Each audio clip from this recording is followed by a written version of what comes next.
안녕하세요. 어딘가에 하소연할 곳도 없고 너무 답답한 마음에 이렇게나마 풀고 싶어서 글을 적기 시작했습니다. 지금부터 한심한 제 이야기를 해보려고 합니다. 저는 지금으로부터 몇 년 전 26살이라는 어린 나이에 첫 번째 결혼을 하게 되었죠. 그때 만났던 전 남편은 제가 대학교를 다니던 시절에 알게 된 남자였는데 부모님의 부담을 덜어드리고자 아르바이트를 하던 곳에서 제게 일을 가르쳐주던 점장님이었습니다. 솔직히 외모적으로 훈훈한 외모지만 처음에는 제게 전혀 관심의 대상이 아니었었죠. 저보다 나이가 더 많은 연상을 만날 생각이 없기도 했었고 그저 너무 착하고 순진한 사람 같았거든요. 그런데 몇 달간 일을 하다가 술을 마시게 된 날이었는데 술을 한참 마시다가 많이 취해버린 건지 두서없이 갑자기 대뜸 제게 고백을 하더라고요. 사실 처음 봤던 그날부터 제게 반했고 관심을 가져왔다더군요. 그러면서 자신은 몇 달간 너무 마음고생을 하고 지내다가 정말 큰 용기를 내서 고백을 하는 거랍니다. 솔직히 그때 당시에 남자친구가 없어서 외로운 마음도 컸었고 특별히 관심은 없었지만 그렇다고 싫지도 않은 상태였기에 만나보자고 고백을 받아줬죠. 그날 이후로 저도 그 남자의 모습에 점점 빠져들었던 것 같습니다. 제 성격이 어릴 때부터 금방 사랑에 빠지는 그런 성격 탓도 있었겠지만 그 전부터는 안 보이던 매력들이 하나 둘씩 보이더라고요. 그렇게 호기심 반 외로움 반으로 별 생각 없이 만났던 사람과 4년이라는 오랜 연애 기간을 끝으로 결혼을 하기로 했습니다. 남편은 결혼 전이나 결혼 후나 달라진 게 전혀 없었습니다. 항상 한결같이 충실함과 성실함으로 결혼 생활을 해주었던 1등 남편이었죠. 그리고 제게 헌신을 다해주는 건 두말하면 잔소리 수준이었고 제 주변의 모든 사람들에게도 너무나도 친절하고 완벽한 남자였던 것 같습니다. 오죽하면 제 사촌들한테까지도 잘해줬으니 그 정도면 말을 다 한 거였죠. 심지어 제 부모님과 동생도 마치 친아들과 친형처럼 생각할 정도였고 저희 집에서 급하게 큰 돈이 필요할 때도 평생 모아온 돈을 잠시의 망설임도 주저없이 바로 내주던 그런 사람이었습니다. 아무튼 전 남편은 생각보다 사업 수완이 좋아서 그랬던 건지 제 입장에서 보면 모아둔 돈이 엄청 많더라고요. 그 덕분에 결혼하고 생전 처음으로 넓은 평수의 신도시에 있는 신축 아파트로 이사를 가게 되었습니다. 그리고 제게 말을 하더군요. 앞으로 우리 인생에 빛이 되어줄 아이가 생기면 더 좋은 걸 먹이고 싶고 더 좋은 환경에서 자라게 해주고 싶다고요. 그래서 몇 년간은 사업에 조금 더 신경을 써야 한다면서 제게 양해를 구했죠. 사실 그게 무슨 큰 문제가 되겠어? 라는 생각으로 상관없으니 제 걱정은 하지 말라고 했습니다. 하지만 우리의 바램대로 아이는 금방 생기지 않았고 그런 생활이 지속되다 보니 저도 모르게 점점 외로움이 쌓여갔던 것 같네요. 결국 저는 돌이킬 수 없는 실수를 해버리고 말았던 거죠. 남편이 출근을 하고 나서 평소와 다름없이 집에서 시간을 보내던 중 갑자기 예전 남자친구가 문득 떠올랐습니다. 그래서는 안 되지만 호기심으로 그 남자가 어떻게 지내는지 인터넷에 찾아보기 시작했고 그 사람의 개인 홈피 주소를 알아내서 며칠 동안 몰래 지켜봤습니다. 이러지 말아야지 라는 생각을 수도 없이 되뇌었지만 결국 저도 모르게 사고를 치고 말았습니다. 지금 어떻게 지내는지 메시지를 보내게 되었고 그 남자와 대화를 이어나가게 되었죠. 그러다가 그 남자는 남자친구는 없냐고 제게 묻더라고요. 저는 당황한 나머지 결혼했다는 사실을 숨기고 남자친구가 없다고 거짓말을 해버리고 말았습니다. 그 사소한 거짓말이 눈덩이처럼 커질 줄은 전혀 모른 채로 말이죠. 아무튼 그날 이후로 제 스스로 정신을 놓아버린 건지 서로 며칠 동안 수많은 대화들을 이어나갔고 그 남자의 제안으로 주말에 시내에서 보기로 약속을 해버리고 말았습니다. 사실 그때는 남편이 제게 너무 소홀하다는 감정이 컸었기에 미안하다는 감정이 별로 없었죠. 남편은 아침 일찍 출근해서 새벽이 다 되어서야 들어오는 날이 허다했었고 남들이 보면 그야말로 하숙생에 가까울 지경이라고 생각될 정도였으니깐요. 그리고 바람을 피우는 것도 아니고 그냥 오랜만에 얼굴만 보고 오는 건데 문제될 게 있겠냐는 생각을 했죠. 하지만 약속 당일 그 남자를 보는 순간 멈춰있던 제 심장은 또다시 엄청 빨리 뛰는 게 느껴졌습니다. 그 남자는 저보다 3살 연하였었는데 어릴 때 봤던 어린 티가 나던 남자가 아니라 아주 성숙한 남자가 되어 있더라고요. 그리고 그 남자도 제게 왜 이렇게 예뻐졌냐며 적극적으로 제게 어필을 하게 됐고, 그날 술을 정신없이 마시던 중 그 남자의 고백에 결국 그러자고 대답을 하고야 말았습니다. 솔직히 그때는 정신이 깨고 멀쩡해졌을 때도 남편에게 미안한 감정보다도 설레는 감정이 더 컸던 것 같아요. 오히려 그 당시 만난 남자친구에게 제 결혼 사실을 숨긴 게 미안했었고, 그 사실을 들킬까봐 걱정되는 그런 마음이 들었었죠. 그렇게 저는 우울증이 차츰 사라지기 시작했고, 행복한 날들을 보낸 지도 몇 개월이 순식간에 지나갔습니다. 그러는 사이 제 마음은 남편에게 점점 더 멀어지기 시작했고, 남편이 제게 조금이라도 못해주거나 소홀해지면 그걸 핑계 삼아서 이혼하자고 싶었죠. 그래서 저는 남편에게 일부러 더 심술을 부리고 짜증을 냈지만 남편은 자신이 미안하다고 용서를 구하더군요. 그때는 그 남자가 정말 바보 같고 미련하구나 생각했었는데 지금 돌이켜 생각해보면 그 남자는 정말 저를 그만큼이나 사랑해주고 아껴줬던 사람이었던 것 같아요. 하지만 그때 당시 저는 항상 웃으며 미안하다고 사과하는 그런 남편이 싫었습니다. 정확하게 얘기하자면 제 잘못을 제가 알고 있었기에 심적으로 정말 미안하고 죄스러운 마음에 더 그랬던 거였죠. 그래서 그때부터는 하루라도 빨리 남편과 이혼을 하고 싶은 마음에 외박을 해버리기도 했고 남편이 연락 오면 받지를 않았었죠. 다음날 집에 들어가서 왜 연락을 안 받았냐고 하면 친구들이랑 놀다가 잠들었다고 대답하면 그러냐면서 밤새도록 걱정했다며 다음에는 연락이라도 받아달라면서 제 손을 꼭 잡아주더라고요. 그 모습을 보니 정말 저도 모르게 눈물이 났습니다. 그러자 남편은 갑자기 왜 우는 거냐며 또 저를 다독여주는데 제 자신에게 화가 나서 화를 버럭 지르고 방에 들어가 버렸죠. 그냥 모든 상황이 다 싫었습니다. 남편을 속이는 것도 싫었고 연하남을 속이는 것도 다 싫었죠. 그러자 남편은 문 밖에서 저를 한참 동안 기다리다가 자신이 미안하다며 기분 풀라고 말하더니 밥 챙겨 먹고 편하게 있으라면서 출근을 하더군요. 그래서 저는 도저히 이렇게 지낼 수는 없겠다고 결정을 내렸고 연하남에게 전화를 해서 이별을 통보했습니다. 그리고 남편에게 한 잘못을 묻고 지낼 수도 없었고 얼굴을 마주하며 살 자신이 없어서 이혼을 하려고 마음을 먹었죠. 그날 저녁 평소보다 일찍 퇴근하고 들어오는 남편의 두 손에는 여러 가지 음식들을 포장해서는 해맑게 웃으며 들어오더군요. 저는 그런 남편에게 도저히 이렇게 지낼 자신이 없다고 말을 했고 이혼하자고 말을 했습니다. 갑작스러운 제 말에 남편은 너무나도 당황해서 멍하니 저를 쳐다보고 있었고 갑자기 왜 그러냐고 묻더라고요. 그래서 저는 솔직하게 모든 사실을 고백했습니다. 그러자 충격적인 고백에 당황한 남편은 냉장고에 있던 술을 원샷을 하더군요. 평소에 입에 대지도 않던 술을 마시는 걸 보니 이제 되돌릴 수 없겠구나 싶었고 차라리 잘 됐다고 생각했습니다. 한참을 말없이 있던 남편은 갑자기 제게 미안하다고 하더라고요. 갑자기 아무 잘못도 없는 남편이 사과를 해서 저는 제 귀를 의심했습니다. 결혼하고 나서 우리의 앞날만 생각하다 보니 자신이 욕심이 과했던 것 같답니다. 자신이 일을 밤낮으로 하면서 저를 혼자 놔둬서 이런 일이 생긴 것 같다더군요. 그러면서 자신이 한심한 놈이라고 울면서 말하는데 도저히 가슴이 아파서 그 모습을 볼 수가 없었죠.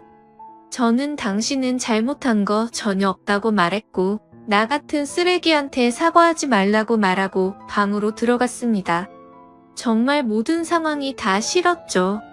저렇게 착한 남편이 미안하면서도 미웠고 제 자신이 싫어서 밤새도록 펑펑 울었습니다. 다음날 아침 화장실을 가려고 거실로 나가보니 남편이 아침을 다 차려놓고는 진작 일어나 있더군요. 그러면서 아무 일도 없었다는 듯이 제 애칭을 부르면서 한번 안아보자면서 저를 안더라고요. 남편은 그동안 자신이 미안하다면서 앞으로 더 잘하겠다며 지나간 일은 다 잊자고 했습니다. 그러니 자신에게 미안해하지도 말고 두 번 다시는 이런 일이 없게 지내자고 하더군요. 그 말을 듣고 있으니 저런 사람한테 내가 뭔 짓을 한 건지 더욱 더 괴롭고 마음이 찢어졌습니다. 하지만 남편이 그렇게 이해를 해준다고 하더라도 저는 제 스스로가 도저히 제자리로 돌아갈 수가 없었습니다. 왜냐하면 제 스스로가 너무 싫었고 남편에게 미안해서 놓아준다는 생각이 들었던 것 같아요. 차라리 욕을 하고 당장 이혼하자고 했으면 이런 감정이 들지 않았을 것 같았죠. 만약 그랬더라면 오히려 제가 남편에게 다가가기가 더 편했을 텐데. 남편은 제게 더 잘해주려고 하고 제 눈치를 보는 모습이 눈에 보였습니다. 그리고 혹시라도 제가 또 집을 나갈까 봐서 전전긍긍해하는 모습이 보였기에 마음이 너무 불편하더군요. 그래서 저는 결국 그렇게 며칠 동안 버텨보다가 집을 나가버렸습니다. 남편에게는 메모를 남겼습니다. 나 같은 여자 만나서 고생하느라 정말 미안했다고요. 나는 그냥 될 대로 살다가 떠나고 싶으니 부디 좋은 여자 만나서 행복하게 살길 바란다고 말이죠. 그리고 휴대폰 번호는 바꿔버리고 원룸을 얻어서 들어갔습니다. 그날 이후로 남편은 제 가족을 통해서 연락을 수차례 해왔지만 단 한 번도 연락을 하지 않았습니다. 그렇게 6개월이라는 시간이 순식간에 지나가 있더군요.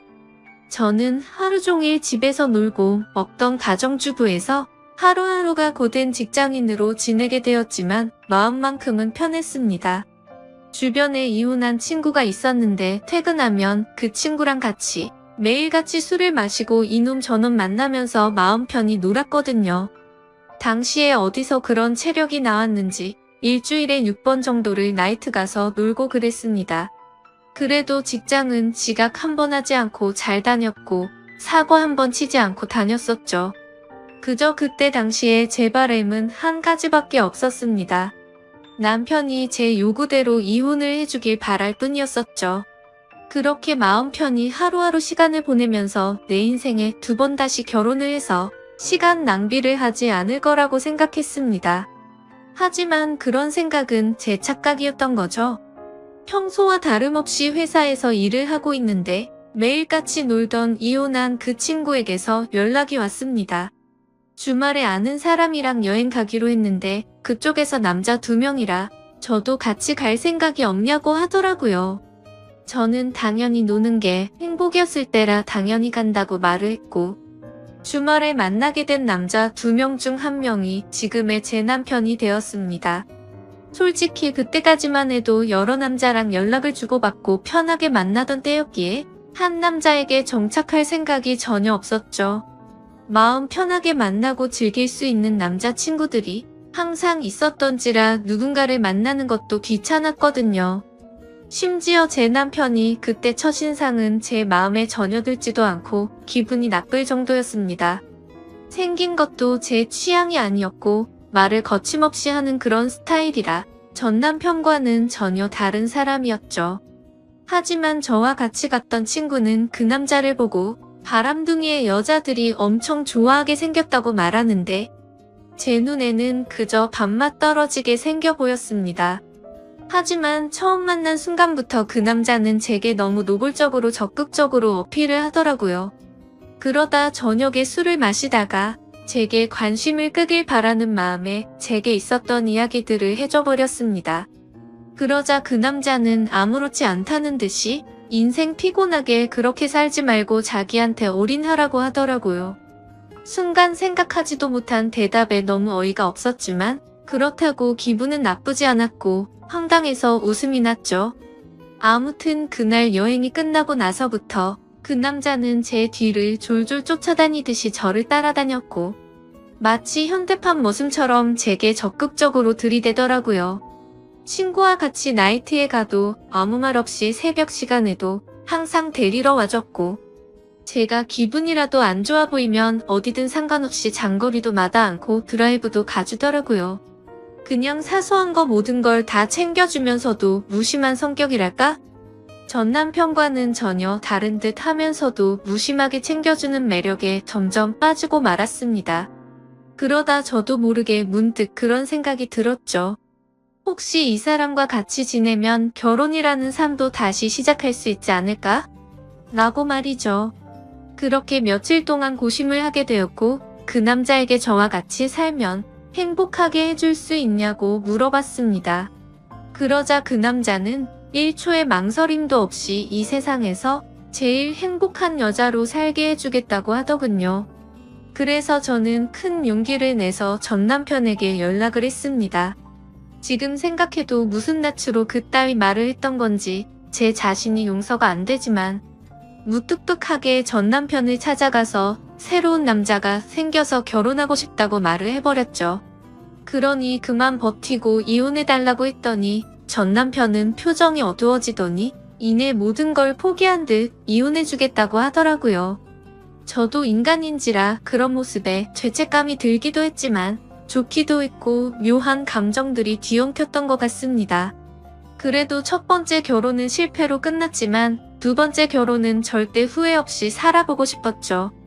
결국 전 남편과는 그렇게 법적으로도 남남이 되고 나서 남편과 저는 바로 같이 살기 시작했습니다. 그때 당시에는 둘 다 직장 생활을 하고 있었고 돈은 남편보다 제가 훨씬 더 많이 벌고 있었네요. 나름대로 좋은 대학을 나온 덕분에 괜찮은 회사에 들어가서 월급이 섭섭치 않게 나온 덕분이었죠. 아무튼 남편은 빚을 갚느라 여유가 없다면서 나중에 자신이 다 낸다고 했었고 거의 모든 생활비를 제 돈으로 다 내면서 지내고 있었습니다. 그때는 사랑하니까 돈을 누가 쓰는 게 무슨 상관이냐는 그런 생각이 컸었던 것 같네요. 그래도 넉넉하게 들어오는 월급 덕분에 맛있는 것도 실컷 먹고 주말이면 매번 놀러도 가고 흥청망청 놀았죠. 첫 결혼 때와는 완벽히 다르게 저축이라고는 한 푼도 하지 않고 버는 대로 모조리 다 쓰기 바빴습니다. 지금 돌이켜 생각하면 분수에 맞지 않게 살기도 했던 것 같네요. 한 끼에 수십만 원 고급 레스토랑에 가서 먹어도 그때는 왜 그 돈이 아까운지도 몰랐는지 말이죠. 그리고 여행도 어디 가릴 곳 없이 다니다가 매번 카드값도 겨우 막을 정도로 아슬아슬하게 살았네요. 그러던 중 6개월가량을 같이 살고 있다가 친구와 저녁 약속이 있던 날이었습니다. 약속 장소에서 커피를 마시면서 기다리는데 낯이 익은 사람이 지나가더라고요. 그 사람은 바로 제 남편이었고 어떤 여자와 아이와 같이 있는데 누가 봐도 가족 그 자체더군요. 순간적으로 저는 이성을 잃고 뒤따라가서 앞뒤 가릴 거 없이 불러세우고 난리를 쳤습니다. 그렇게 결국 모든 사실을 알게 되었는데 이 남자는 애까지 둘이나 있는 유부남이었던 겁니다. 처음에는 저를 위해서 혼인신고를 미루는지 알았습니다. 제 상처를 알고 있다며 굳이 법적으로 얽매이지 않아도 되니 제게 선택하라고 하더군요. 그래서 같이 지내다 나중에 혼인신고하면 되는 거니까 별로 대수롭지 않게 그러자고 했었죠. 그런데 알고 보니 이 남자가 법적으로 혼인을 할 수 없으니 그랬던 걸 알고 나니 너무 화가 났습니다. 하지만 이성적으로는 이 남자의 잘못인 게 맞는데 그 잘못을 뭐라고 할 수도 없었고 엉뚱한 생각이 들더군요. 제가 처음부터 만났을 때 유부남인 걸 알고 만난 것도 아닌데 내가 왜 포기를 해야 하지? 라는 생각이 들었습니다. 누가 봐도 이 모든 사실을 알고 나면 나도 피해자인데 제가 그 남자 곁을 떠나고 싶지가 않았죠. 당연히 이 사실을 알게 된 주변 지인들은 하나같이 혼인 빙자로 고소를 하라고 했고 당장 헤어지라고 했지만 저는 제게 두 번 다시 없을 것 같은 이 사랑을 지키고 싶은 마음이 컸습니다. 유부남인 걸 알게 됐지만 내 상처는, 내가 사랑한 내 진심 그리고 내 시간은, 그런 제 물음에 대해서 어느 누구 하나도 저를 위로해주지 않았고 오히려 주위 사람들은 제가 이 사람 다시 만나면 저를 안 보겠다고 하더군요. 그렇지만 저는 제 사랑을 포기하고 싶지 않았고 주변 사람들 안 보면 그만이다 싶었습니다. 그리고 저를 보고 욕하고 이상하게 보는 사람들이 더 이해가 되지 않았고 짜증만 나더라고요. 물론 제가 유부남인 걸 알고 만났으면 욕을 먹어도 아무 말 할 수 없었을 겁니다. 하지만 저는 그저 그 남자를 사랑한 마음밖에 없었기에 포기를 할 수 없다고 결정을 했고 사랑을 택하게 되었습니다. 남편도 저와의 사랑이 더 중요하다고 했고 그 여자와는 이혼을 하기로 했다고 대답을 해주더군요. 사실 주변 사람들의 온갖 질타와 나쁜 시선들을 헤쳐나갈 게 무서웠지만 이 사람이 곁에 있어서 마냥 좋을 것이라고 생각했던 저를 지금은 스스로 욕하고 패버리고 싶을 따름입니다.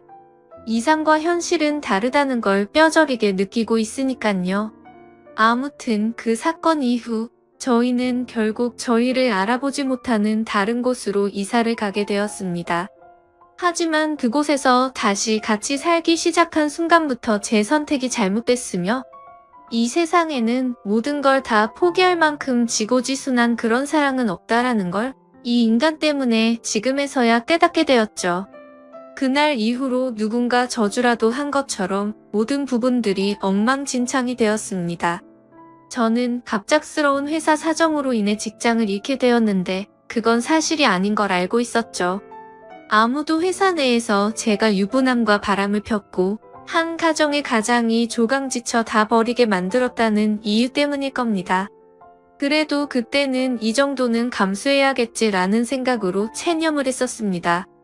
하지만 오히려 남편이 저를 무시하고 푸념을 늘어놓기 시작하더군요.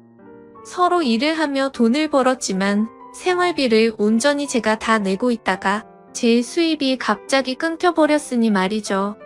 심지어 이 사람은 몸만 저한테 왔던 상황이었기에 저희는 형편이 많이 어려웠습니다. 그래서 남편은 돈이 없어서 힘들다고 매일같이 짜증을 부르길래 얼른 다시 회사에 취직할 테니 미안하다고 말하고 있었죠. 그냥 남편이 아이들에게 용돈도 못 주고 그래서 그런가 보다 생각했고 이해하려고 했습니다. 하지만 알고 보니 그런 이유가 아니었더군요. 남편 차에 놓고 물건을 가지러 가서 차를 뒤지는데 서랍을 열었더니 제가 모르는 휴대폰이 있더라고요. 솔직히 그때 심정은 그냥 회사 일에서 쓰는 건가 싶은 마음이 반이었고 혹시 나 몰래 다른 여자랑 연락하려고 놔둔 휴대폰인가 싶은 생각이 반이었습니다. 그래서 휴대폰을 켜서 나오는 화면을 보고 나서 저는 망치로 얻어맞은 기분이 들었고 온몸이 떨리면서 저는 눈물이 왈칵 쏟아졌습니다. 문자 메시지를 확인하니 며칠 전에도 둘이서 데이트를 했더라고요. 처자식 다 내팽겨치고 나한테 왔으면서도 이 인간이 저에게 이렇게 상처를 줄 거라고는 생각조차 못했거든요. 남편이 유부남인 걸 알았을 때도 저를 더 사랑한다고 매달렸을 때도 부인한테 가라고 욕을 해도 울고 불며 나밖에 없다고 난리를 치더니 정말 기가 막혔습니다. 남편에게 가서 휴대폰을 집어 던지면서 이 여자는 누구냐고 욕을 하니까 그냥 호기심에 만났던 친구라며 절대 깊은 사이가 아니라고 하면서 한 번만 용서를 해달라고 빌더라고요. 그런데 저도 정말 제정신이 아닌 것 같은 게 또 용서를 해주고 말았습니다. 저도 제 스스로를 도저히 이해를 할 수가 없네요. 저런 놈이랑 당장 끝내야지 하면서도 제 전남편 가슴에 못 박게 하고 이 남자의 애엄마랑 애들이랑 피눈물 나게 했는데 이게 맞나 싶었죠. 그런 생각이 들면서 고작 이러려고 다시 시작한 게 아닌데 생각했습니다. 그냥 제가 못된 짓 해서 벌 받는 거라고 생각하면서 참고 살았던 것 같아요. 그래서 그냥 인생이 어떻게 굴러가는지 모른 채로 그냥 저냥 막 살았습니다. 근데 이 인간은 죄책감도 양심도 없는 놈인 것 같더라고요. 절대로 바람 같은 거 피지 않는다고 했지만 누가 봐도 바람을 피는 걸 알 수가 있었습니다. 같이 문제로 계속해서 반복해서 싸우고 또 싸우고 그러다 정신과 치료도 받고 했어요. 그저 제 마음은 고작 저런 인간을 사랑이라고 생각했던 제가 너무 싫었습니다. 내 사랑시킨다고 직장도 친구도 내 지인들 모두 버리고 선택한 인간이 겨우 저 정도밖에 안 되는 인간이었다는 게 너무나도 자존심이 상하고 치욕스러웠죠. 도망쳐야겠다 생각도 셀 수 없이 했지만 이 남자를 떠날 용기도 나지 않았고 그때마다 전 남편과 이 남자의 애들 엄마한테 벌 받는다 생각하면서 참고 살았습니다. 그리고 얼마 전에도 문득 너무 서글픈 마음에 술을 마시고 취해서 전 남편에게 전화를 했어요. 너무나도 익숙하고 다정했던 목소리가 들리는 순간 눈물이 왈칵 쏟아졌죠. 그래서 그동안 마음고생 시킨 거 정말 미안했다고 말했고 지금은 나 이런 나쁜 남자 만나서 고통 속에 살고 있으니 용서를 해달라고 했습니다. 그냥 이제는 당신 인생에서 나 같은 여자는 모두 다 잊고 편하게 살라고 했죠. 그런 말을 한 이유도 제 남편은 제 동생과 연락을 주고받는다는 사실을 알고 있었습니다. 제가 잘못된 선택을 했을 때도 제 동생은 저와의 인연을 끊는다고 말하면서 이제는 내 형이 아닌 형으로 만날 거라고 했었는데 남편이 아직도 제 동생과 가끔 만나고 있다고 하더라고요. 그러면서 전 남편은 부디 행복하길 바랄 테니 자신의 걱정은 하지 말라고 하고는 통화를 끊었습니다. 그리고 나서 내친 김에 남편의 애 엄마한테도 전화를 했습니다. 내가 죽을 죄를 지었다고 진심으로 빌고 빌었어요. 그러자 지금의 애 엄마는 이 인간보다 훨씬 좋은 사람 만났답니다. 재혼해서 잘 살고 있다고 오히려 저한테 고맙다고 하더라고요. 사람도 아닌 놈과 끝낼 수 있게 해주고 좋은 사람 만나게 해줬다면서 말이죠. 그런 말에 동감이 갔고 진심이라는 게 느껴졌어요. 제가 이 사람을 만나기 전에는 그 누구보다도 이 인간에 대해 속상하고 가슴이 미어터졌을 사람이 이 사람이었을 테니깐요. 긴 시간을 오로지 애들만 보면서 참고 또 참으면서 살았다고 하는데 그 말을 이제는 뼈저리게 느끼고 있습니다. 저는 아직도 이 지옥 같은 곳에서 인간 같지도 않은 이 남자와 같이 살고 있습니다. 그동안 셀 수도 없이 다른 여자와 놀아났을 거 안 봐도 눈에 선한 그런 인간입니다. 제가 눈치채고 여자 문제로 싸운 것만도 너무 많으니깐요.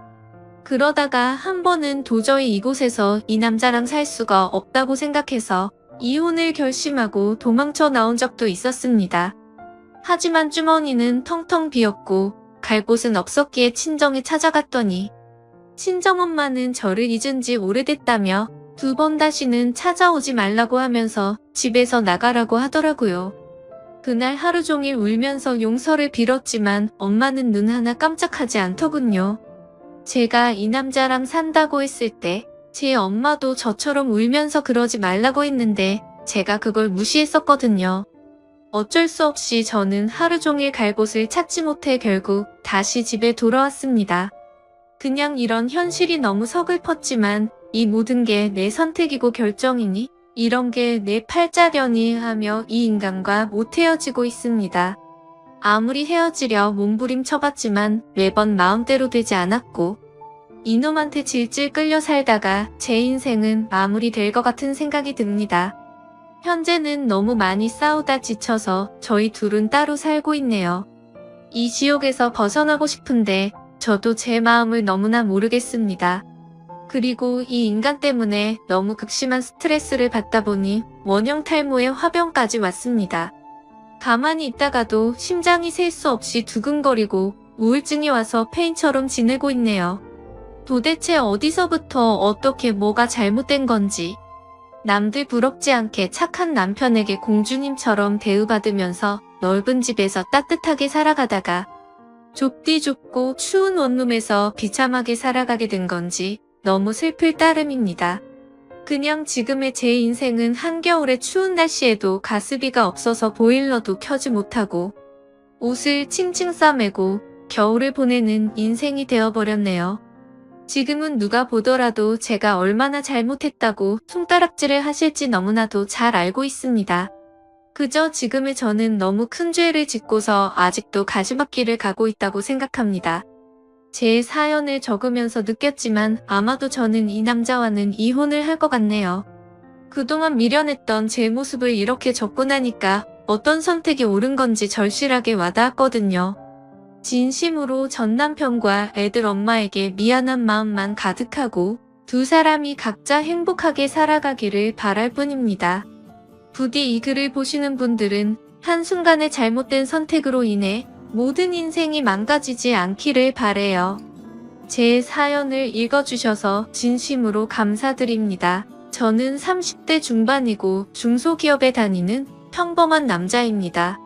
제게는 6살 아들, 3살 딸이 있는 유부남이고 최근 처제와 관련된 고민이 있어서 이렇게 사연을 적어봅니다. 처제는 우리 부인보다 1년 먼저, 그러니까 나보다 1년 먼저 결혼을 했습니다. 처제 남편은 나보다 3살 많은 사람이고 아랫동서가 나이가 많다 보니까 평소에도 그렇게 부침성이 좋지 않은 저는 동서랑은 그냥 대면대면하게 지냈습니다. 아무튼 처제도 아들을 하나 낳았고 최근에 둘째를 가지려고 노력을 많이 했습니다. 근데 이 과정에서 처제는 남편이랑 좀 불화가 생긴 게 둘째가 잘 안 생기다 보니 맨날 내 탓이네 하면서 싸웠던 모양입니다. 5월에 처제가 둘째를 가졌다고 해서 나랑 부인이랑 우르르 가서 빕스도 데려가고 같이 놀고 그랬는데 3주 정도 있다가 착상이 잘 안 되어서 유산을 따는 소식을 들었습니다. 부인은 애들 어린이집에 찾으러 가서 저는 먼저 병원에 갔는데 장모님 와 계시고 처자랑 둘만 있더라고요. 장모님 잠깐 자리 비우시는데 제가 처제한테 고생했어라고 하니까 갑자기 나한테 와락 안기면서 엉엉 우는 겁니다. 뭐 그때야 별 생각 없이 그냥 우니까 안아주고 토닥토닥 해줬습니다. 그때 동서는 자리에 없어서 무슨 일이 있나 물어보니까 장모님이 인상 팍 쓰시면서 물어보지 말라 하시더군요. 나중에 부인한테 들어보니까 유산한 것도 처제가 제대로 관리를 못해서 그렇다는 등 뭐 엄청나게 스트레스를 준 모양이었고 처제는 유산하고 나서 부쩍 우리 집에 많이 놀러 오게 되었습니다. 주말만 되면 조카랑 처제 둘이서 우리 집 와서 애들이랑 같이 놀고 부인이 없을 때도 와서 놀고 그랬고요. 근데 그때는 별 생각을 하지 않았습니다.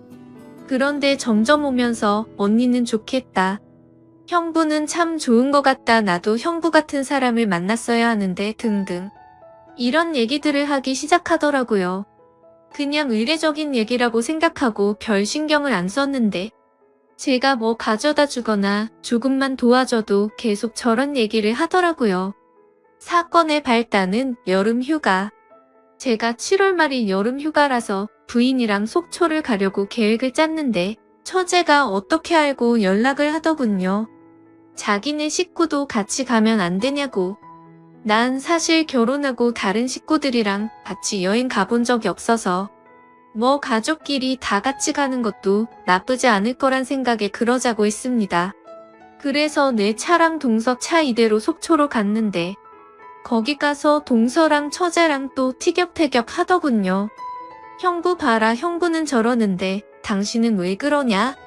이런 말을 자꾸 하니까 동서도 열이 받아서 아, 그만 좀 하라고. 이러면서 소리를 지르고 조카는 엉엉 울고 아주 개판이 되었습니다. 그러다 서로 좀 화해하자고 저녁에 고기 구우면서 술 한잔 하는데 부인은 우리 애들 재운다고 들어가고 처제도 조카 재운다고 들어가고 동서랑 나랑 둘이 술을 마시고 있었습니다. 뭐 손아랫 사람이긴 하나 나보다 나이가 3살 많으니 그냥 형하고 동서는 나한테 그냥 형님이라고 불렀습니다. 동서는 계속 처제 욕을 하면서 처제가 맨날 형님 칭찬한다고 어쩌고 저쩌고 하더니 속초 시내로 한 잔 더 하러 가자고 하더군요. 근데 술도 먹고 해서 운전하기도 힘들고 귀찮기도 해서 내일 가자고 했더니 동서가 버럭 성질을 내면서 아, 이거 뭐 내 생각해주는 사람 하나도 없네. 이러고 혼자 가버리더군요. 그래서 에이 놀러와서 기분 역같네 이러면서 숯불이랑 술자리 정리하고 있는데 처제가 문 드르륵 하고 나왔습니다. 자기 남편 어디 갔느냐고 묻길래 혼자 술 마시러 간 것 같다고 하니까 그놈이 그렇지 뭐. 형부같이 치워요. 이러면서 쪼르르 제 옆으로 오더라고요. 그래서 정리하다 보니까 맥주 6캔 묶음 하나가 남아있으니까 처제가 저거 아까운데 같이 3캔씩 먹자 하더군요. 난 이미 술도 좀 먹고 피곤해서 그만 먹자고 하려는데 그걸 팍 하고 따더라고요. 그래서 정리하다가 벤치에 앉아서 처제랑 맥주를 마셨습니다.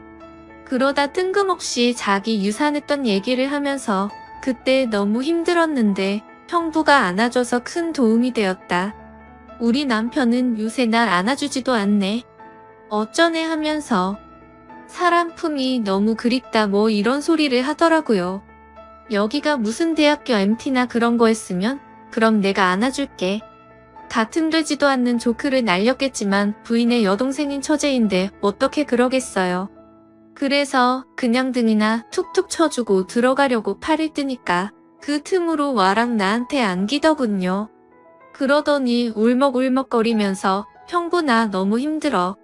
왜 난 형부 같은 사람 못 만난 걸까? 언니가 부러워 어쩌고 저쩌고 하는데 난 너무 놀라서 확 밀치고 미안하다고 하고 방으로 쑥 들어갔습니다.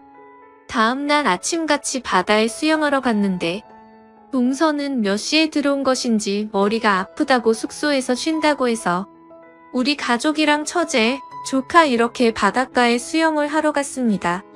수영복을 입는데 부인은 레시가드를 입었고 처제는 비키니를 입더라고요. 비키니를 보니까 갑자기 어제 일이 확 생각이 나서 최대한 처제랑 거리를 뒀는데 처제가 부인 안 볼 때마다 슬쩍슬쩍 내 등이랑 가슴을 건드리더군요. 형부 몸 관리 잘했네. 어쩌네 하면서 아 이거 점점 느낌이 안 좋아져서 이러다가 가정 파탄 날 수도 있겠다 싶어서 저는 곧바로 바닷가로 수영하러 들어갔고 부인은 애들 본다고 파라솔 아래에 있는데 처제도 수영한다고 따라 들어오더니 형부 왜 자꾸 나 피해요? 제가 뭐 잘못했어요? 이러면서 자꾸자꾸 따라다니는 겁니다. 그래서 일단 제가 가족끼리 놀러 온 거니까 나중에 얘기하자. 제가 연락하겠다 하고 그 휴가는 끝마쳤습니다.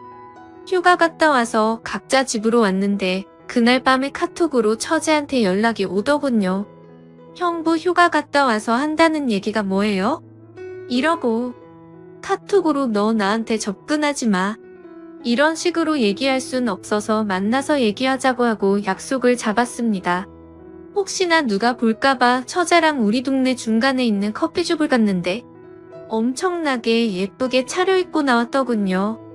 파인 민소매, 짧은 치마에 거기다가 생글생글 웃으면서 이렇게 밖에서 보니까 좋아요. 형부 하면서 팔짱을 끼는데 누가 봐도 영락없이 데이트하는 모습인 겁니다. 당황을 하긴 했지만 일단 커피를 마시면서 얘기를 했습니다. 처제가 갑자기 나한테 왜 이러는지 모르겠다고. 그니까 처제가 깔깔 웃으면서 아니 그냥 난 형부가 사람이 좋아서 좋게 대하는 건데 그게 뭐 이상해요? 이러더군요. 혹시 형부 무슨 이상한 생각해요? 이러면서 또 깔깔 웃더라고요. 그래서 그냥 얘가 친하게 지내려고 이러는 건데 제가 과장했구나.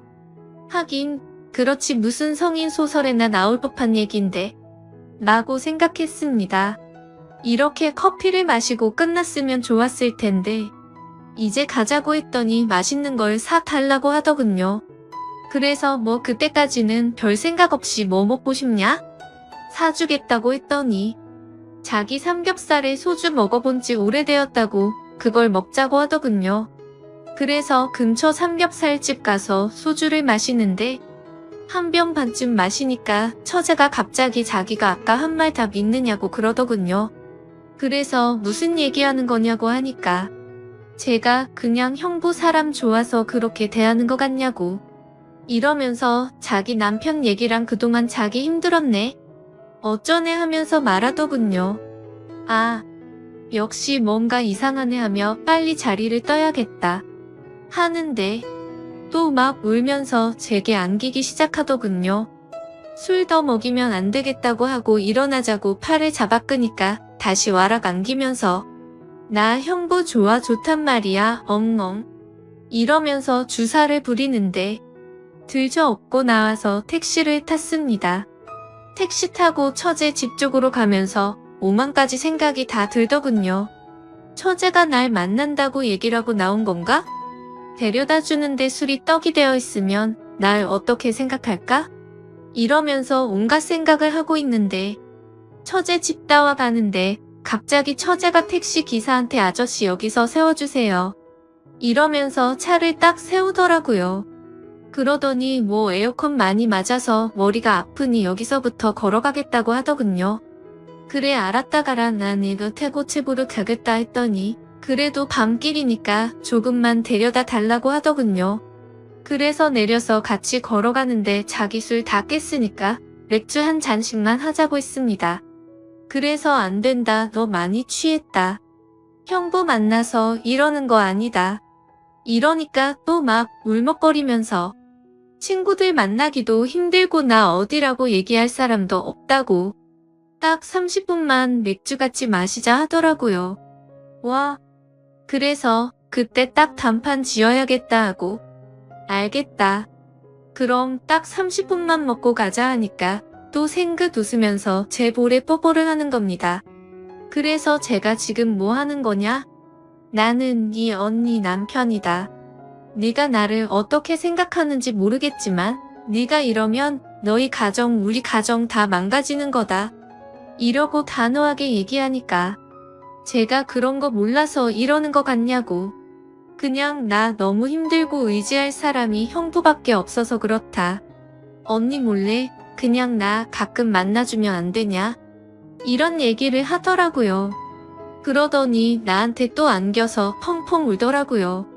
아무튼 그래서 술도 많이 마셨고 도저히 여기서 뭐라고 하는 건 아닌 것 같아서 일단 또 나중에 얘기하자고 하고 달래서 들여보냈습니다. 그리고 따로 연락은 안 했는데 매일매일 카톡이 오더군요. 형부 뭐하냐 언제 끝나느냐 밥 먹자 놀러와라 놀러가겠다 등등. 그래서 제가 아예 답장을 안 했는데 어제 드디어 일이 터졌습니다. 회사에서 일하고 있는데 카톡으로 또 형부 언제 퇴근하느냐고 카톡이 와서 그냥 씹고 있는데 나 지금 1층에서 기다리고 있으니까 끝나면 연락하라고 카톡이 온 겁니다. 깜짝 놀라서 내려가 보니까 진짜 1층에 와 있길래 카톡으로 알았으니까 옆에 커피숍에 가 있으라고 하고 온갖 생각을 다 했습니다. 진짜 왜 이러나 얘가 무슨 여대생 처제가 맛있는 거 먹고 싶어서 오는 것도 아니고 둘 다 애까지 있는 상황인데 부인한테 얘기했다가 괜히 일이 커지거나 오해 살 것 같고 암튼 그래서 퇴근하고 얼른 커피숍에서 데리고 나와서 회사 반대쪽 길로 걸어갔습니다. 도대체 왜 이러냐? 내가 말했듯이 내가 이러면 너나 나나 가정이 끝나는 거다. 넌 가족이나 마찬가지다. 이런 식으로 다그치니까. 형부 그래서 제가 얘기했잖아요. 그냥 서로 몰래 만나면 아무도 피해보는 사람 없어요. 소름이 쫙 돋더라고요. 대놓고 자기랑 바람 피자는 얘기를 하는 겁니다. 그러더니 자기는 남편한테 언니 집에서 자고 온다고 했기 때문에 집에 안 들어가도 된다고 하더군요. 형부 가고 싶은 대로 가자고 집으로 가도 되고 아니면 다른 데 가도 된다고. 언니한테는 언니네 집에서 잘 수도 있다고 얘기해놨다고. 와. 그래서 혹시나 오해 생길까봐 일단 같이 집으로 데리고 갔고 저녁 먹고 쉬는데 처제가 씻고서 나오는데 흰 타올만 걸친 채 나오더군요. 오늘 집에 있으면 분명 무슨 일이 생길 거다 생각을 했고 부인한테는 회사에 일이 있다고 하고 나와서 PC방에서 나를 지새우고 지금 회사에 왔습니다. 지금 보니 처제가 어디냐고 카톡 몇 개가 와 있네요. 처제가 무섭네요. 처제가 저렇게 몸으로 달려들면 무조건 거부한다고 100% 장담을 못할 것 같습니다. 그래서 이렇게 계속 피하고 있습니다. 부인이나 동서한테 얘기하면 분명 일이 엄청나게 커질 것 같고 몸도 마음도 피곤하네요. 도대체 어떻게 해야 될지 모르겠습니다. 어떻게 하는 게 최선일지 조언 좀 댓글로 부탁드립니다.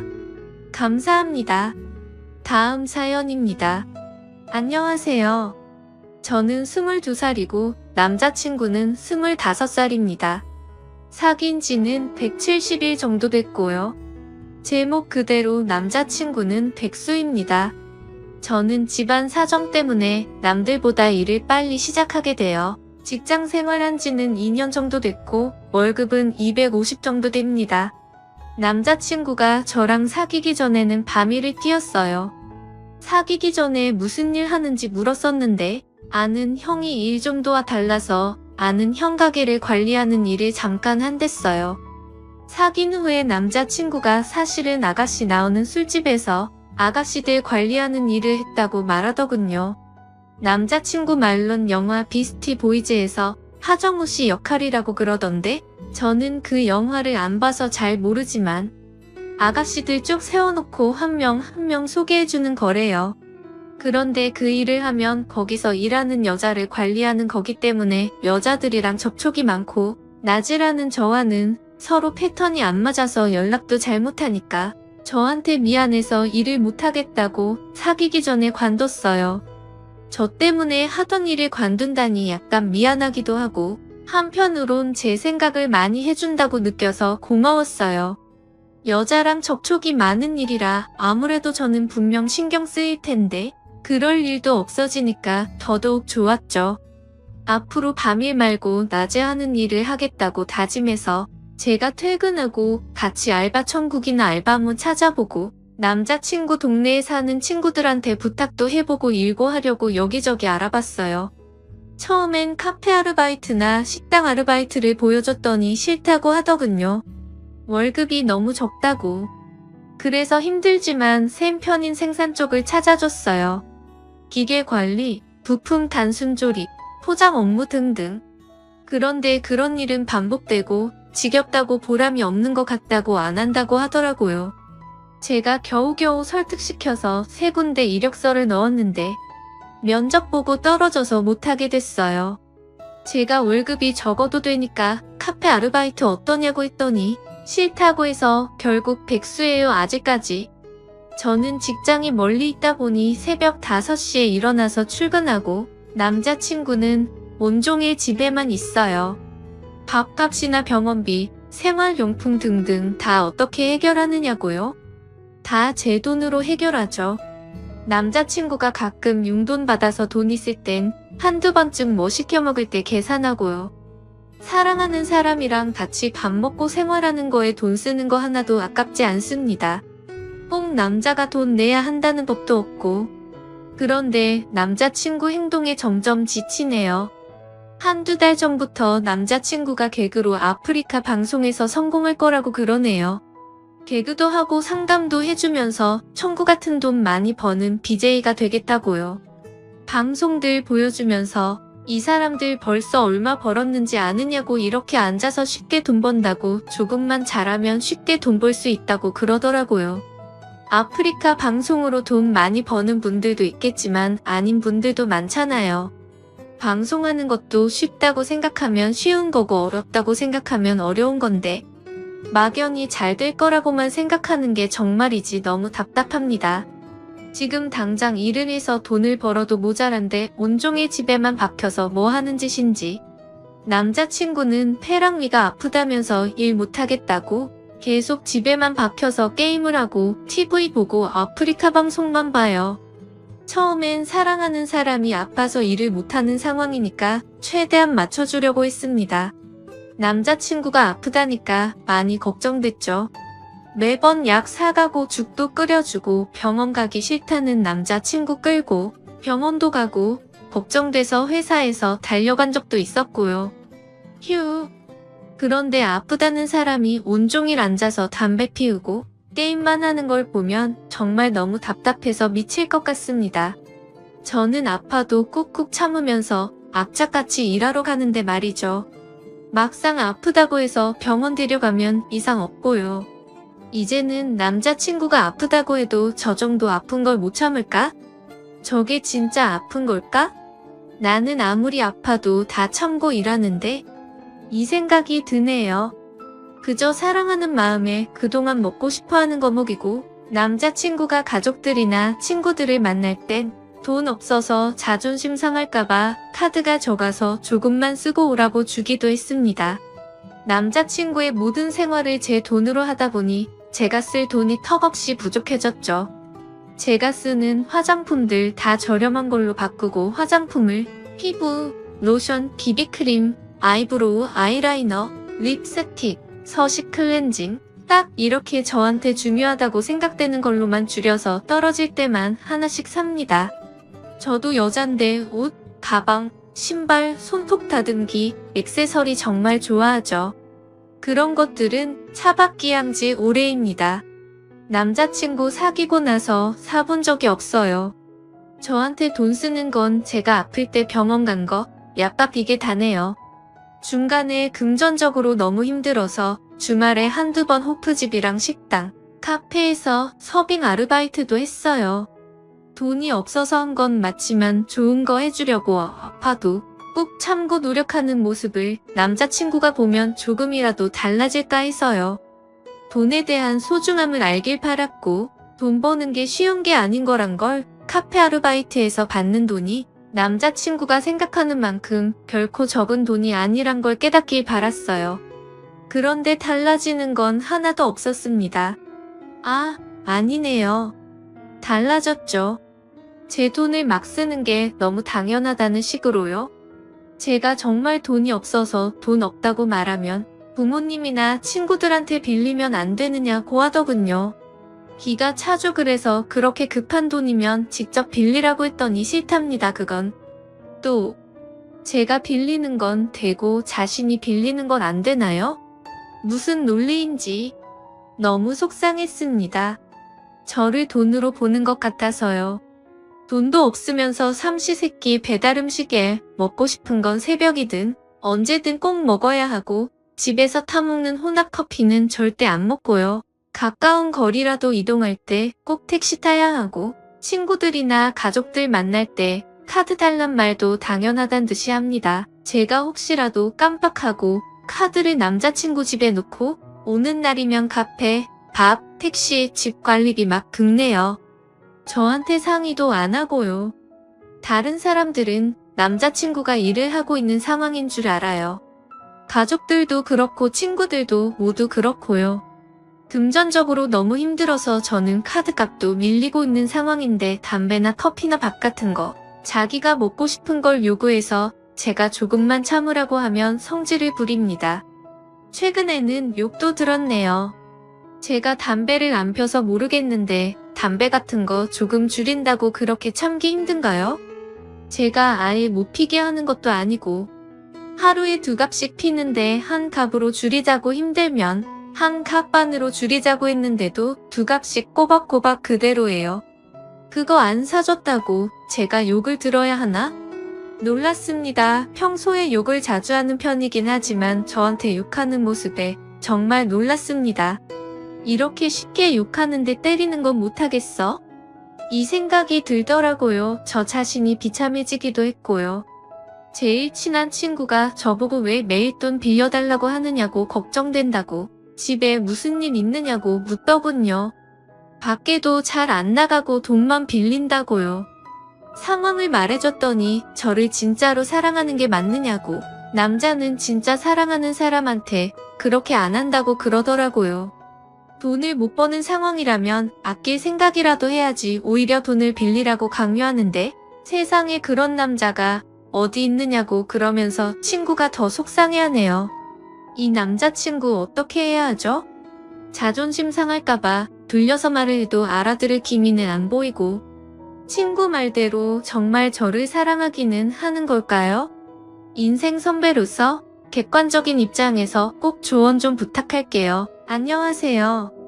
제게는 30 중반을 넘어가는 형이 있습니다. 이 얘기는 제 형과 형수님에 대한 이야기입니다. 지금은 30 중반을 살짝 넘은 젊은 나이에 벌써 300억대 부자지만 예전엔 정말 한심한 청년백수에다 형수님은 술집 아가씨 출신인 두 분의 이야기입니다. 제 형은 어릴 적부터 머리가 비상해서 주위 사람들의 기대를 혼자 독차지하며 자랐습니다.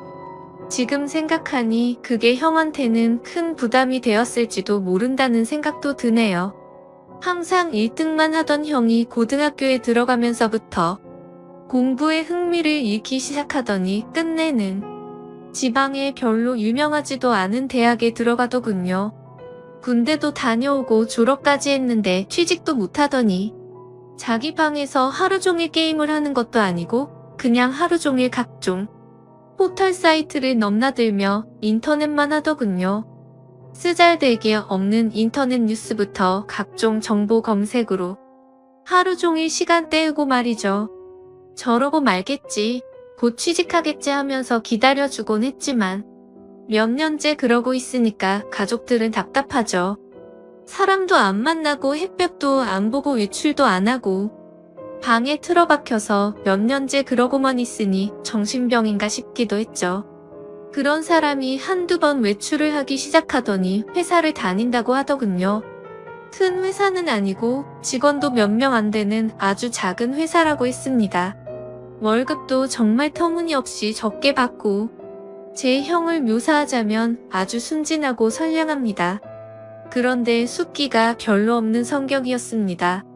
언제나 허허 웃고 마냥 사람 좋아 보이는 이런 형이라서 연애를 못하더라고요. 직원이 몇 명 안 되니 사내 연애도 불가능하고 그렇다고 동호회를 다니며 연애를 해보려 시도하는 성격도 아닌 것 같고요. 보다 못해서 제 후배 중에서 예쁘고 똑똑하고 모든 면에서 괜찮은 애들을 몇 명 소개시켜줬습니다.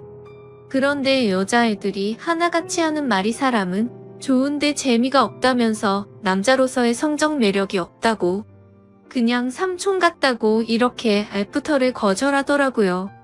하긴 옷도 세련되게 못 입고 농담도 잘 못하고 차도 없는 사람을 그 친구들이 좋아할 리가 없겠죠. 그런 형이 언젠가부터 연애를 한다고 하더라고요. 그런가 보다 하고 말았는데 반년 정도가 지나더니 결혼하겠다면서 여자분을 하나 데리고 왔는데 이건 뭐 숙맥 같은 형하고는 어울리지도 않을 정도의 미인을 데려왔더라고요. 키도 170이 넘어 보이고 날씬한 데다가 얼굴도 얼마나 예쁜지 제가 지금껏 봐왔던 미인들 중에서 5손가락 안에 꼽을 정도로 상당한 미인이었습니다. 아무튼 어찌어찌해서 결혼을 하고 작은 전세방을 구해서 나가더군요. 지금부터는 형이 주말에 저를 형 자택으로 불러서 해준 이야기입니다. 형 집에 도착해서 간단한 요리와 맥주를 마시면서 고백할 게 있다면서 말하기 시작했습니다. 형이 회사를 다닐 때 형이 맡은 프로젝트가 잘 끝나서 사장이 크게 한턱 쏜다며 여자들과 노는 술집으로 갔답니다. 여자에게 숙맥이었던 형은 제대로 놀지를 못했고 구석에서 어색하게 앉아있다가 같이 앉은 아가씨와 맥주를 서로 따라주고 홀짝거리면서 얘기를 주고받았답니다. 형은 그 아가씨가 참 마음에 들더래요. 다른 직원들은 각 파트너를 데리고 방을 나섰고 형은 그냥 조금 걸었으면 좋겠다고 하면서 아가씨와 길을 걸으면서 이런저런 얘기를 나눴답니다. 좋아하는 노래, 영화 같은 얘기부터 별의별 얘기를 다 나눴다고 하더군요. 정말 오랜 친구 같은 느낌이 들더랍니다. 지루한지 모르고 얘기 나누며 그렇게 걷다가 호텔로 갔대요. 사장이 준 돈으로 방을 하나 얻어주고 아가씨를 객실 안까지 같이 가지고 그냥 나왔대요. 매일 원치도 않은 술 마시고 사랑하지도 않는 낯선 남자와 있어야 하는 게 얼마나 힘들까 하는 생각이 들었답니다. 그래서 그날만큼은 남자한테 시달리지 않고 푹 쉬도록 혼자 방에서 숙면 취하라고 말해주고 나왔다고 하더라고요. 근데 형이 부탁이 하나 있다며 이렇게 재밌게 대화를 나눠본 게 처음이라고 친구하면 정말 기쁠 것 같다고 해서 전화번호를 얻었답니다. 그렇게 문자도 주고받고 가끔 전화도 하면서 친구가 되었다고 하더군요. 또 친구에서 연인이 되었던 거죠. 형수님 말씀으로는 매일매일 그런 일상에 몸과 마음이 너무 힘들었는데 형 같은 친구는 다른 세계에 사는 친구를 하나 얻은 듯한 느낌이었고 지친 일상을 잊게 해주는 휴식 같은 사람이었다고 하더군요.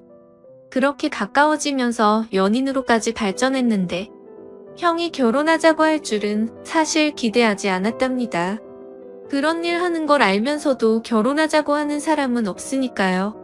그런데 형과 많은 얘기를 나누면 꼭 그런 일을 하기 전 아직 때묻지 않은 꼬마였을 때의 형수님으로 돌아간 것 같은 느낌도 받고 항상 술시중 들어야 하고 남자들 진상 부리는 걸 받아줘야 하다가 형을 만나면 정상적인 생활을 하는 평범한 여자로 존중받는 기분이 너무 좋아서 형처럼 착한 남자라면 넉넉하지 않아도 사랑받으며 살 수 있지 않을까 하는 기대는 종종 하게 되더랍니다.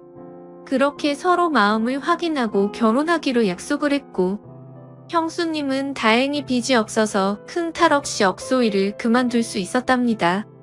결혼 후에 형이 회사를 관두고 음식 파는 가게를 시작하고 싶다고 해서 부모님께 2억을 빌려서 가게를 냈고 예상 밖으로 돈이 더 들어서 형수님이 예전에 일하면서 모아둔 1억 5천까지 보태서 시작했는데 3개월 정도까지 안 되다가 점점 단골이 늘고 해서 소문이 나면서 북적이기 시작했답니다. 한번 불 붙으니까 걷잡을 수 없이 장사가 잘 되었다고 하더군요. 돈 버는 재미에 힘든 줄 모르고 일했답니다. 그러다가 창의력이 뛰어난 형이 남녀노소 좋아할 만한 신메뉴도 개발하고 마케팅도 하다 보니까 동업하자는 사람들도 찾아오고 분점을 내달라는 사람들도 찾아오더래요. 그렇게 투자받아서 인테리어도 정비하고 정식으로 프랜차이즈로 등록하고 몇 년 동안 전국으로 가맹점을 내주기 시작해서 지금은 이름 대면 한 번쯤 들어봤을 법한 회사로 성장시켰답니다.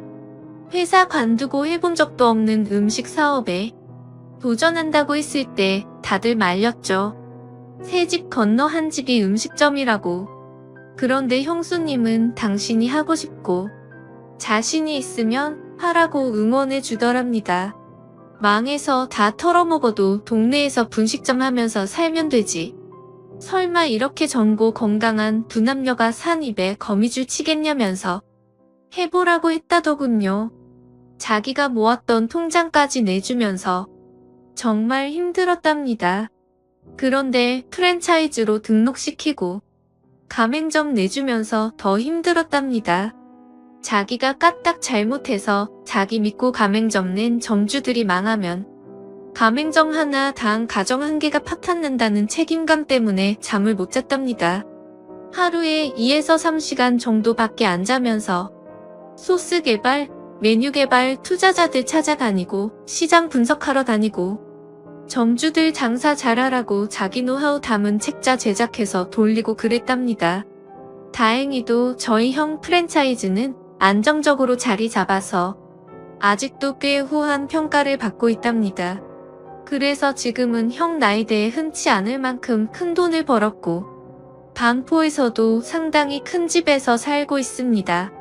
그렇게 숫게 없어서 연애도 못 해보고 거절만 당하던 형이 이젠 물 만난 물고기처럼 완전히 딴 사람이 되었습니다. 자신감과 의욕도 넘쳐 보이고 완전히 노련한 사업가처럼 보입니다. 비싼 맞춤 수트 입고 기사까지 있는 차를 타고 다니니까 제 형이지만 참 다른 사람처럼 느껴지더군요. 이래서 사람 팔자 알 수 없다고 하나 봅니다. 형은 지금도 바빠서 집에 늦게 들어가고 주중에 형수님과 시간을 보내주지 못해서 늘 미안해서 수시로 형수님한테 전화 걸어서 사랑한다고 말해준답니다. 그리고 주말, 주일은 정말 중요한 일이 있지 않은 한 오직 형수님과 아기만을 위해서 시간을 보낸다더군요. 주말, 주일은 형이 청소하고 설거지하고 요리까지 해서 먹인답니다. 주중 동안 그렇게 일하고 주말까지 그러면 힘들지 않냐고 하니까 자기는 사랑하는 아내랑 아이를 위해서 음식하고 설거지하면서 쉬게 해줄 수 있다는 게 너무 행복하답니다. 아내랑 아이 얼굴만 봐도 행복해서 피로가 풀린다고. 형수님은 업소일 하면서 너무나 간절히 평범한 생활을 꿈꿨었기 때문에 집에서 집안일하고 아기 키우고 형 옷 세탁하고 다림질하는 게 너무너무 행복하답니다. 저희 형수님 그렇게 부자가 되었는데도 명품백이나 시계나 외제 구두 같은 거 갖고 있지 않은 것 같습니다. 형수님 말로는 주말에 형님이랑 정원에서 배달시킨 치킨이랑 맥주 한 캔씩 먹으면서 얘기하는 게 너무 행복하답니다. 딱 그만큼의 행복도 감당할 수 없을 정도라면서 형수님은 매달 부모님께 월급 정도의 용돈도 넉넉하게 보내주시고 우리한테는 볼 때마다 용돈도 주십니다. 형수님은 저보다 1살 어리십니다.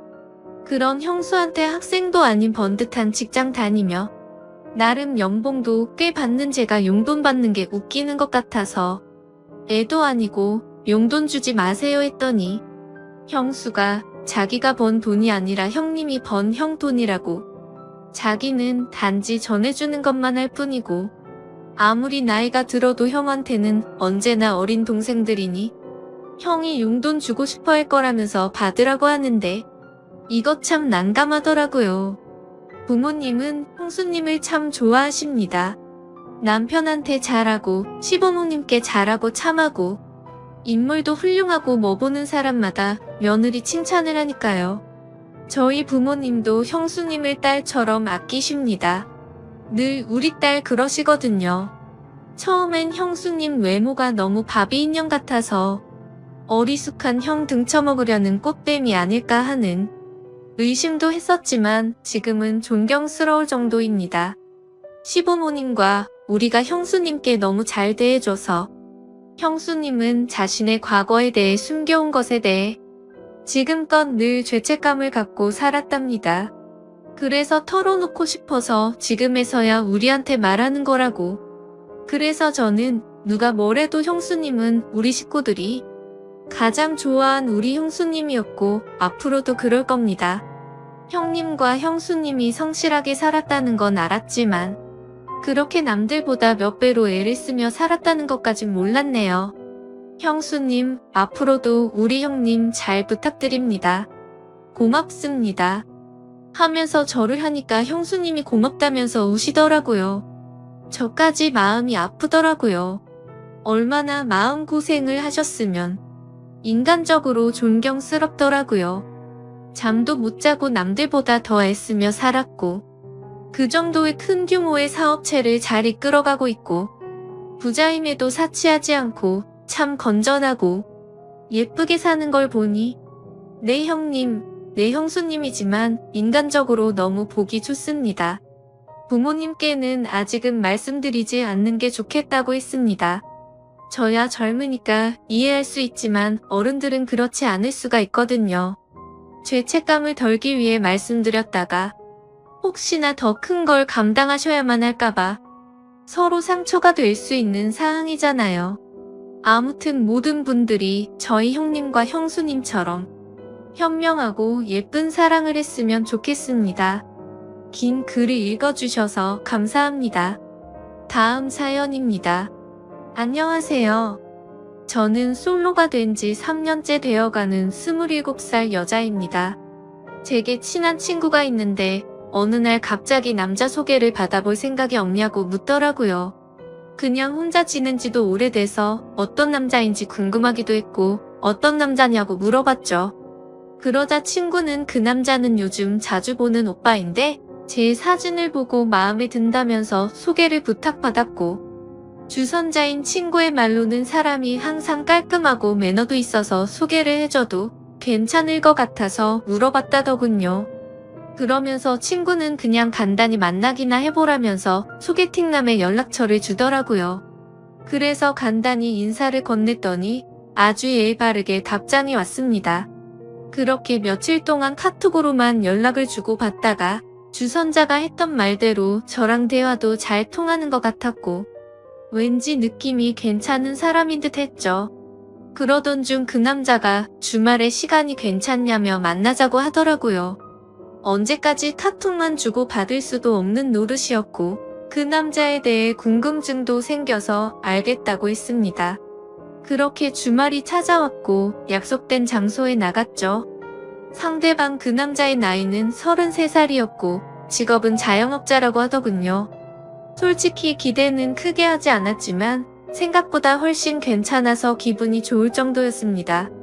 카톡으로만 연락하다가 실제로 만나서 첫인상을 보니까 생각한 것보다 더 좋은 인상이었고, 키도 크고 깔끔한 차림의 훈남 스타일이었습니다.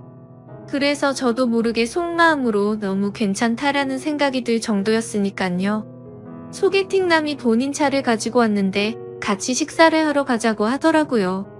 저는 배가 고프진 않았지만 소개팅남이 배가 고픈 것 같아서 해맑게 웃으면서 그러자고 했습니다. 운전할 때도 옆에 제가 있으니까 매너가 넘치게 운전을 하시더라고요. 운전하는 중에 저한테 말을 건네는 것도 엄청 매너 있고 상냥하게 대해주니까 기분이 좋았습니다. 하지만 소개팅남이 매너가 좋고 호감이었다는 느낌은 여기서 끝이 나고 말았죠. 진짜 매너가 더럽다는 게 레스토랑에서 실체가 드러났습니다. 제가 시킨 메뉴는 제철 과일 샐러드 하나뿐이고 디저트와 음료를 제외한 음식 중에서 제일 저렴한 걸 시켰죠. 소개팅남이 고른 메뉴는 스테이크와 로제 스파게티 등등 많이도 시키더군요. 그때까지는 저거를 다 드실 수 있을까? 생각뿐 별거 아니라고 생각했어요.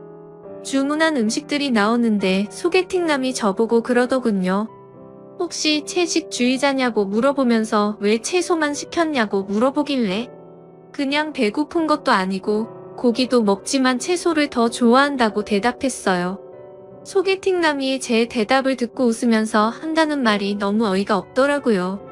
저는 그쪽이 마음에 들어요. 제 여자가 굳이 싫다는 고기 억지로 먹는 거 정말 싫고, 만약에 제 여자친구가 있으면 고기는 저만 먹고 채소는 여자친구한테 먹으라고 할 거예요. 이 말을 하면서 스테이크랑 같이 나오는 채소를 저한테 주더라고요. 아니 대뜸 헛소리를 하는 것도 어이가 없는데 무슨 분리수거를 하는 것도 아니고, 저를 처음 보는 자리에서 지 여자친구도 아닌데 왜 지가 쓰던 포크로 저한테 채소를 주는지 너무 짜증이 났습니다. 그래서 그때부터는 입맛이 확 떨어져서 더 이상 아무것도 먹지 못하고 가만히 있었네요. 이것뿐만이 아니라 거슬리는 건 한두 가지가 아니었습니다. 제가 하는 말은 듣던 도중에 말을 끊고 묵살해버리고 자기 잘난 남자라는 뉘앙스를 팍팍 풍기면서 제 과거까지 캐내려고 하더군요. 혹시 아까 탔던 자기 차가 뭔지 알아봤는지 물어보더니 수입차인데 유지비만 1년에 소나타 한 대 값이 나간다면서 그런 말을 하고, 장사하는데 한 달에 얼마 정도 벌어요부터 시작해서 저 첫인상은 어때요? 남자친구 몇 명 사귀어 봤어요? 그리고 전 남친이랑 왜 헤어졌어요? 저는 괜찮은 남자라는 소리를 많이 듣는데 왜 저한테 시집 오는 여자가 없을까요? 저것보다 더 많은 말을 했는데 지금 생각나는 건 대충 저런 내용의 질문이었습니다.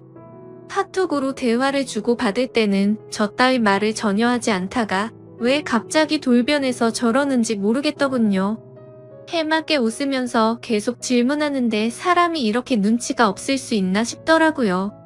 솔직히 자리 박차고 나가고 싶었지만 주선자의 입장을 생각해서 겨우 참고 있었습니다.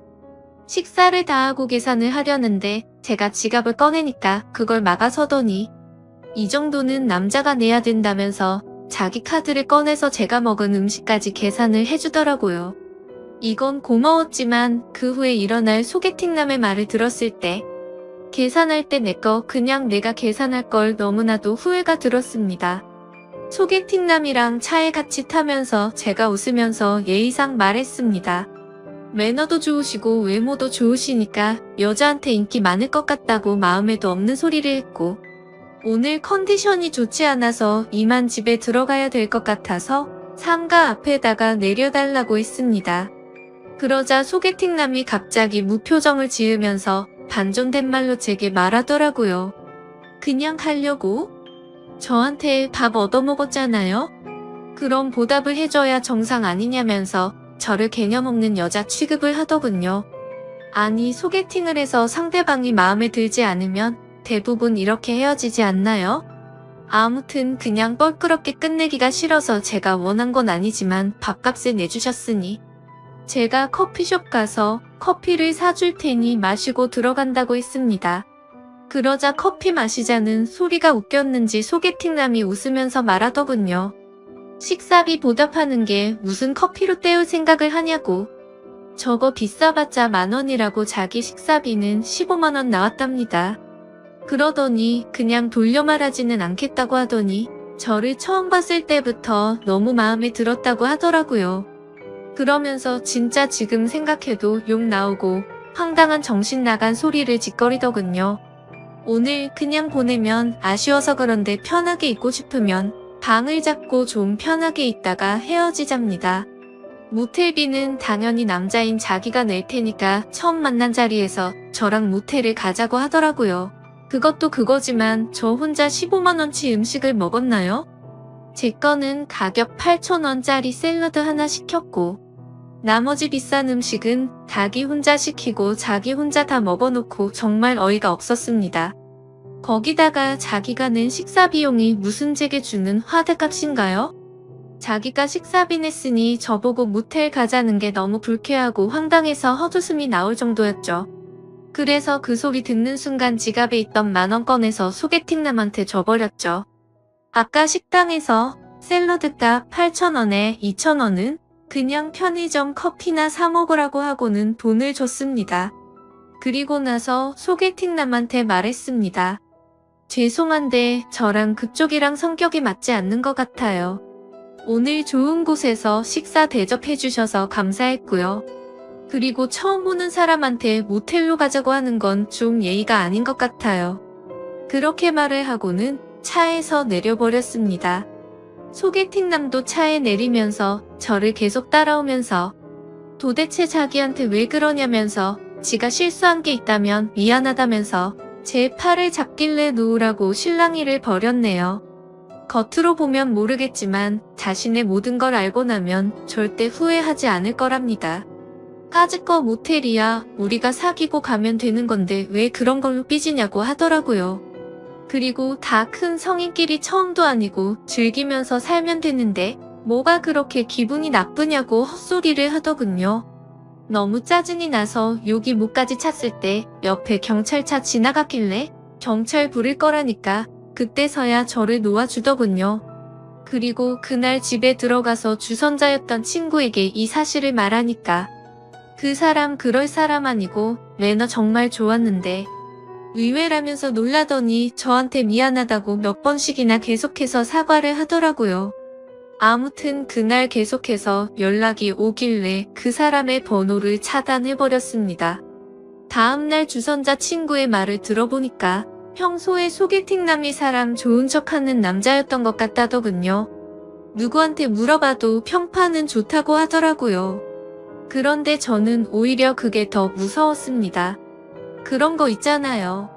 밖에서는 다른 사람들한테는 엄청 잘하고 매너가 좋은 평판이 좋은 사람인데 퇴근하고 집에 들어가면 폭군이 돼서 엉망진창으로 구는 그런 사람 말이죠. 왠지 그런 사람과 살면서 지옥같이 산다고 말하면 주변에서는 그 사람 그럴 사람 아니라고 제 말을 아무도 안 믿어 줄 것 같은 그런 무서운 사람 같았습니다. 그리고 제 친구들한테도 이야기를 했는데 그 사람 그렇게 안 봤는데 알고 보니 삐 좋은 개살구였을 줄은 몰랐다고 하더군요. 카톡으로는 매너가 좋아서 친구들도 소개팅남이 매너가 엄청 좋아 보인다고 말했고 카톡 프사를 보여줬는데 남자가 진짜 잘생긴 편이라고 남자 배우를 닮았다고 하는데 하석진 씨를 좀 닮았다고 하더라고요.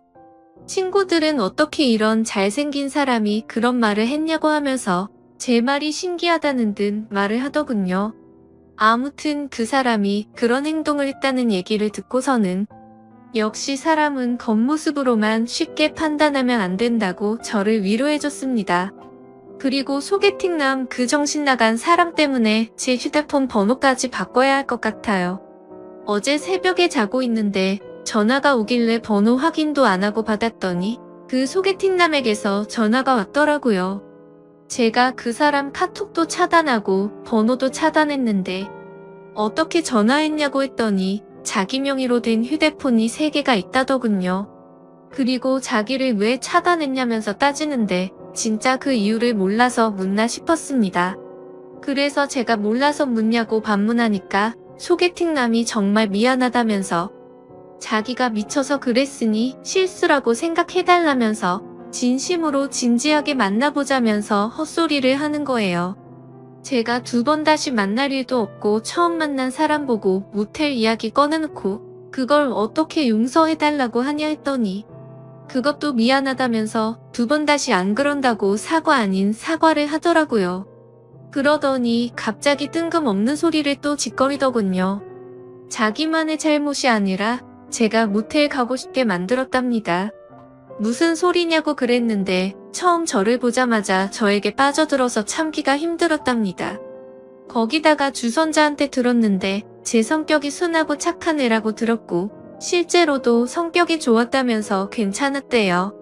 만나기 전에 카톡으로 대화했을 때 제가 솔로 된 지 3년 되니까 마음이 외롭다고 한 적이 있었어요. 그런데 그건 마음이 외롭고 울적해서 그런 거지 다른 게 외롭다는 소리가 아니잖아요? 저는 소개팅남한테 그쪽이 오해한 것 같은데 해석 거지같이 한다고 말했습니다. 제 말 듣고 소개팅남이 하는 말은 네가 오해를 하게끔 말을 했으니 자기 혼자만의 잘못은 아니라고 하더군요. 정말 그 말을 듣는 순간 더 이상 대화를 섞기도 싫었고 할 말을 잃었습니다. 자기가 잘못해놓고 그게 제 잘못이라고 말하네요. 이 사람 전화 받는 것도 싫어 죽겠는데 말까지 저 따위로 하니 머리까지 아플 정도로 스트레스가 쌓였습니다. 다시는 당신이랑 만날 생각 없으니 전화 그만하라고 했고 한 번만 더 연락하면 스토커로 신고한다고 하고는 전화를 끊고 또 차단했습니다. 그리고 혹시나 오해하실까봐 말씀드리지만 저 비건은 아닙니다. 샐러드만 시켜 먹어서 오해할 수도 있는데 고기를 먹기에는 배가 더부룩한 상태였고요. 배도 안 고팠고 혼자서 안 먹기에는 좀 그래서 샐러드라도 시킨 거였죠. 야채를 먹는 빈도가 더 높긴 하지만 저 고기랑 야채 둘 다 좋아하고 다른 사람들이랑 똑같이 고기 먹으러 가는 걸 좋아합니다. 아무튼 세상 살다 보니 이렇게 어이없는 일도 다 겪어보네요. 부디 다른 사람들은 이런 더러운 경험 갖지 않으시길 바라겠습니다. 감사합니다.